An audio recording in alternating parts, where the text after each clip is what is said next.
Hello বন্ধুরা, good morning. কেমন আছেন আপনারা সবাই? আশা করি সবাই ভালো আছেন। Welcome back to my channel Mallika. দেখতেই পাচ্ছেন সকালের কিছু কাজকর্ম তো আপনাদের সাথে শেয়ার করলাম। সমস্ত কাজকর্ম করে রান্না-টান্না সবকিছু কমপ্লিট হয়ে গেছে। তারপরে আমি স্নান করে নিয়েছি। স্নান-টান করে নিয়েছি। আজ হচ্ছে শ্রাবণ মাসের ৩য় সোমবার। ১ম সোমবারে তো শরীর অসুবিধার জন্য আমি মন্দিরে যেতে পারিনি। দাঁড়ান একটু বসে নিই। তো এখন আমি যাব মন্দিরে পুজো দিতে। তো দেখতে থাকো পুরো ভিডিওটা। সেটাই তোমাদের সাথে শেয়ার করব। আর সারাদিন কি করছি না করছি। চলো দেখতে থাকো। তো স্নান-টান করে সবার ১ম এ আমি আলতাটা পরে নেব। সচরাচর আলতা তো পরা হয়ই না। মন্দির যাবো বলে একটু আলতা পরে নেব। দেখুন আলতা পরা আমার কমপ্লিট হয়ে গেছে। দেখতেই পাচ্ছেন গাছে অনেক পেয়ারা হয়েছে। অনেক পাকাও আছে। কটা পেয়ারা পেড়ে নেবো বাবার মন্দিরে দেওয়ার জন্য। পাকতেও দিচ্ছে না আমার ছেলে পেয়ারাগুলো, কাঁচাতেই পেড়ে নিচ্ছে।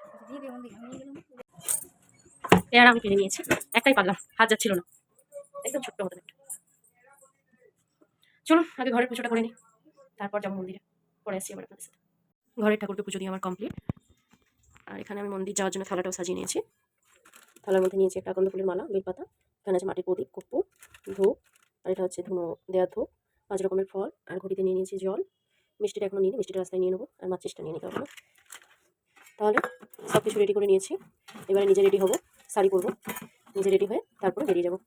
এখন বাজছে টাইম হচ্ছে বেলা 12টা।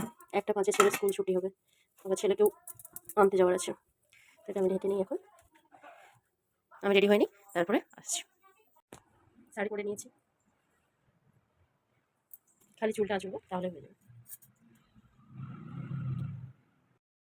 মন্দির আমি পৌঁছে গেলাম। পৌঁছে যাওয়ার পর মন্দির ফাঁকাই ছিল, যেহেতু আমি একটু দেরিতে গিয়েছিলাম।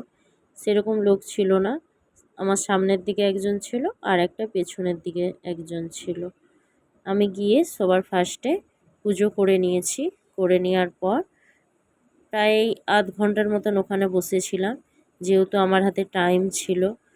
একটা আলাদাই অনুভূতি, আলাদাই শান্তি বন্ধুরা, তোমাদেরকে বলে বোঝাতে পারবো না। মনে হচ্ছিল ওখানে সারাদিন বসেই থাকি। তারপর যখন দেখলাম টাইম হয়ে গেছে, তখন আমি ওখান থেকে বেরিয়ে আসলাম। ফাইনালি চলে আসলাম বাড়ি। বাপটা অনেক গরম রাস্তায়। 5 মিনিট রেস্ট নিয়ে নেবো, তারপরে যাবো ছেলেকে আনতে। আগে একটু জল খেয়ে নিই, সকাল থেকে জল খাইনি। তোমরা কে কে শ্রাবণ মাসের সোমবার করো কমেন্ট করে জানাবে, আর কিভাবে করো সেটাও বলবে। ঠিক আছে, আবার পরে আসছি। ছেলেকে আনতে যাওয়ার জন্য অটোয় উঠে পড়েছি আমি। বেশি দূর নয়, 10 মিনিটের রাস্তা। পৌঁছে গেছি ছেলের স্কুলে। ছেলের ব্যাগ দেখতে পাচ্ছি, কিন্তু ছেলেকে দেখতে পাচ্ছি না। পৌঁছতে 5 মিনিট লেট হয়েছে। ও ব্যাগ রেখে কোথায় খেলছে। তারপর অনেকক্ষণ দাঁড়িয়ে থাকার পর ছেলে আসলো। তারপরে ওকে নিয়ে আমরা টোটো ধরে নিয়েছি। ছেলে আর ছেলের ফ্রেন্ড, ওর মা আজকে আনতে যেতে পারেনি, তাই আমিই নিয়ে চলে এসেছি দুজনকে। দেখতে পাচ্ছ আজকে মন্ডে ছিল, তাই সাদা ড্রেস। তারপর অটোর থেকে নেমে একটু মিষ্টি নিয়ে নিচ্ছি। মিষ্টি নিয়ে ফাইনালি বাড়ি পৌঁছে গেলাম আমি। এবারে চাবি খুলবো ঘরে। ছেলে খাবার বেড়ে নিয়েছি। এখানে আছে ভাত, এটা কুঁদরি ভাজা, ওইটা হচ্ছে লাউয়ের বড়া। পাগলের মতন আমি যা পারি তাই বানাই। কেউ কখনো খেয়েছে বা নাম শুনেছে নাকি বলতে পারছি না, তবে দারুণ হয় খেতে। তারপর হচ্ছে ক্ষীরা, এখানে আছে আম, আর এটা হচ্ছে আলু দিয়ে, কচু দিয়ে, ইলিশ মাছ দিয়ে ঝোল। তোমার তো আজকে উপাস, তাই ভাত খেতে পারছি না। এখানে একটু সাবু ভিজিয়ে রেখেছি, সাবুটা দিয়ে বিকেলে একটা দারুণ জিনিস বানাবো, সেটা তোমাদের সাথে শেয়ার করবো। সাবুটা ভিজো, এখন বানাবো না, বিকেলে বানাবো। চলো ছেলেকে খাইয়ে নিই, তারপরে আসছি। এখন ঘড়িতে টাইম হচ্ছে 4:02। ছেলে স্যার এসেছিল পড়াতে 2:30টার সময়, 3:30টার সময় চলে গেছে। এত কিছু কাজ দিয়ে গেছে, ও সেটাই এখন করছে। আমাকে এখন প্রচণ্ড ঘুম পাচ্ছে, কিন্তু ঘুমোলে চলবে না, কাজ আছে অনেক, বাসন ধোয়ার আছে, কাপড় কাচার আছে।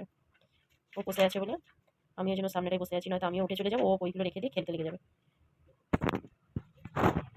আজ একটা কাণ্ড করেছি বন্ধুরা, দেখবে কি করেছি বলো তো। ছেলে ভাত খাবে না, বায়না করছিল। প্রথমে জিজ্ঞেস করলাম সবজিটা দিয়ে ভাতটা মেখে দেবো, বললো হ্যাঁ মেখে দাও। আমি যখনই সবজিটা দিয়ে ভাতটা মেখে দিয়েছি আর খাবে না, এত জিদ করছিল। ছেলেকে মারতে গিয়ে ছটা ছটা করে 2 হাতে কাঁচের চুড়ি পড়েছিলাম। ডান হাতে একদম একটা মেরেছি পিঠটাতে, তাতেই 4টে কাঁচের চুড়ি ভেঙে গেছে। তার মধ্যে একটা কাঁচের চুড়ি হাতের মধ্যে লেগে গিয়ে একটু সামান্য কাটা হয়ে গেছে, রক্ত বেরোচ্ছিল। দেখবে তোমাদেরকে দেখাচ্ছি, দেখতেই পাচ্ছ। আর দুটো আছে, আর এই হাতে এখনো 6টা আছে। বুঝতে পারিনি আমি এইভাবে কাঁচের চুড়ি ভেঙে যাবে, তাহলে হয়তো মারতাম না। সহজে আমি মারি না। এত রাগ লাগছিল। স্যার ফোন করছে পড়াতে আসবে বলে, ওকে বলছি জলদি করো। কী হয়েছে, একদিন সবজিটা দিয়ে মেখে নিয়েছি, আমি বললাম অর্ধেকটা খেয়ে নাও, অর্ধেকটা থাক, অর্ধেকটা খেয়ে নাও। তাতেও বলছে না খাবো না, মুখের মধ্যে খাবার নিয়ে বসে আছে। এখনো যদি এইভাবে বদমাইশি করে, এগুলো ছোটবেলায় করতো তো ঠিক লাগতো, এত বড় হয়ে যাওয়ার পরেও যদি এখন এই বদমাইশিগুলো করে, ভালো লাগে না, না? এখন ওই যে পড়ছে, স্যার গেল পড়িয়ে, এখন মনে হয় হোমওয়ার্ক দিয়ে গেছে, ওটাই করছে। স্কুলের হোমওয়ার্ক না টিউশনের বাবা? টিউশনের হোমওয়ার্কগুলো মনে হয় স্যার বলে গেল। স্যার এসে দেখছে আমি তখন প্রচণ্ড রেগে আছি আর ওকে বকছি আর মারছি, ওই জন্য মনে হয় স্যারও কিছু বলেছে, ওই জন্য বসে বসে করছে। এখন বাজে 4:05, 5টার সময় করে উঠবো, বেশি নেই, দুটো বাসন আছে, বাসনটা ধোবো, ছেলের স্কুলের ড্রেসটা আছে ধোবো, তারপরে আমি নিজের জন্য কিছু বানাবো। ঠিক আছে, ততক্ষণের জন্য দেখতে থাকো ব্লগটা, ফিরে আসছি আবার। আপনাদের বলেইছিলাম বিকেলে একটা দারুণ জিনিস বানাবো, সেটা হচ্ছে সাবুদানার খিচুড়ি। তো আমি দুপুরেই তখন সাবুদানাগুলো ভিজিয়ে নিয়েছিলাম, একদম ভালোভাবে ভিজে গেছে, দেখতেই পাচ্ছেন খুব সুন্দরভাবে ভিজে গেছে। গ্যাস অন করে দিয়ে কড়াই বসিয়ে নিয়েছি। এবারে কড়াইয়ের মধ্যে আমি কিছুটা বাদাম ভেজে নেবো। ফার্স্টে শুকনো বাদামটা ভেজে নেবো, তারপরে উপরে যে ছিলকাটা থাকে ওটাকে সরিয়ে দিয়ে তারপর তেলে ভাজবো, অর্ধেক করে নিয়ে তেলে ভাজবো। বাদামটা ভালো করে ভেজে নিচ্ছি। বাদামটা ভেজে নিয়েছি, ভেজে নেওয়ার পরে কড়াইয়ের মধ্যে একটু জিরে আর দিয়ে দিয়েছি। তারপর ছোট ছোট করে আলু কেটে রেখেছিলাম, আলুটা দিয়ে নিচ্ছি।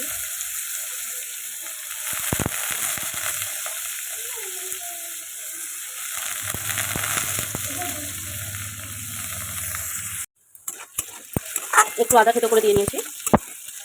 গ্যাস কমিয়ে ভাজছিলাম এতক্ষণ, এবারে গ্যাসটা হাই করলাম। আমার আলুটা ভালোভাবে সেদ্ধ হয়ে গেছে, এবার আলুটাকে লাল লাল করে ভেজে নেবো। বানানো খুব ইজি, খেতেও দারুণ লাগে, বাচ্চাদের টিফিনেও দিতে পারেন, বা যখন আপনারা কোনো বার করে থাকবেন, উপোস বা বার, তখনও খেতে পারেন।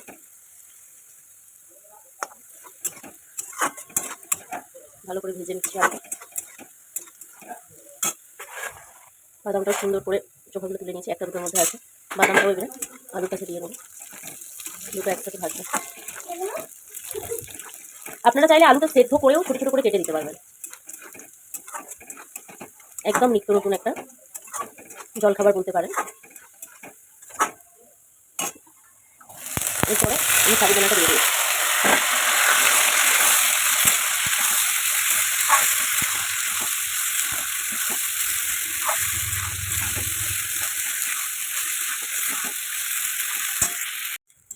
এইভাবে ভালো করে ভাজতে হবে।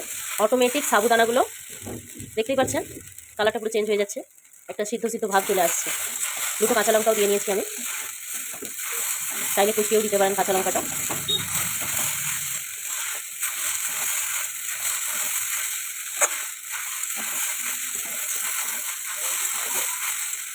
এইরকম করে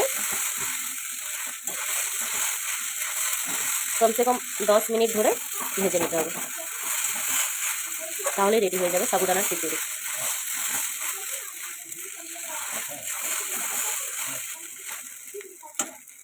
কখন বুঝবেন যে এটা হয়ে গেছে, যখন দেখবেন এরকম জড়িয়ে জড়িয়ে আসছে, তখন বুঝবেন এটা হয়ে গেছে। আমি একটু সামান্য 1 চিমটি হলুদ দিয়ে নিয়েছিলাম, দেখুন এইভাবে লেগে যাচ্ছে, এরকম জড়িয়ে জড়িয়ে তলা পাকিয়ে যাচ্ছে, তখন বুঝবেন এটা আমাদের রেডি। চলুন এটাকে নামিয়ে নিই। খাওয়া কমপ্লিট, জল খেয়ে নিচ্ছি। একবার হলো রেসিপিটা বাড়িতে বানিয়ে খাবেন, দারুণ খেতে লাগে, পেটও কিন্তু অনেকক্ষণ পর্যন্ত ভরা থাকে। চলুন এবার ছেলেকে পড়াতে বসবো। এখন বাজে সময় 8টা বাজতে 10 মিনিট বাকি, 9টা 10 পর্যন্ত ছেলেকে পড়াবো। তারপরে রাতের খাবার সেরকম কিছু একটা করবো না, খালি পরোটা করবো, চা দিয়ে পরোটা খাবেন। ভিডিওটি যদি কিছু ভালো লেগে থাকে লাইক করবেন, কমেন্ট করে জানাবেন কোনো ভুল ত্রুটি হলে। নিত্য নতুন ভিডিও দেখার জন্য আমার চ্যানেলটা সাবস্ক্রাইব করে পাশে থাকবেন। নমস্কার, ধন্যবাদ।